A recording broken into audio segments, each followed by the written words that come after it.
มื้อนี้สิมาเฮ็ดซุปผักทุกคนพอดีเจ้าของร้านเพิ่นเห็นเมนูนี้ใน TikTok กำลังมาแรงเลยข้อยได้รับหน้าที่ปรุงเมนูซุปผักมื้อนี้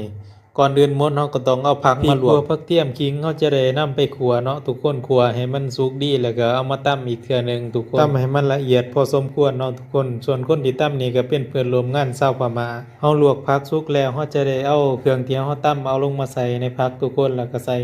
เครื่องปรุงเป็นปลาแดกง่าแป้งนัวถั่วลิสงหรือหมักถั่วดินเนาะเอามาคนๆให้มันเข้ากันเลยทุกคนคนไปเรื่อยๆจนกว่ามันจะเข้ากันทุกคนคนไปคนมาก็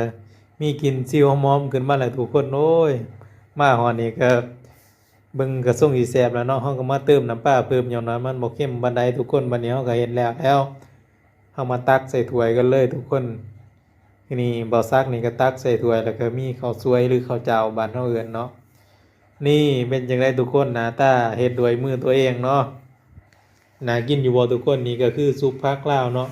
เป็นเมนูดังใน TikTok ได้กินซุปผักมันก็สุดยอดเท่านั้นแหละทุกคนเนาะคนห่างบ้านห่างเมืองมาไกลเนาะมาเฮ็ดงานอยู่กรุงเทพกรุงไทยจากบ้านมาดนหาก็ได้กินเทื่อหนึงนี่มาทุกคนเบาซักดาก็ตักใส่ปากมับคำหนึ่งยำหมวยๆเลย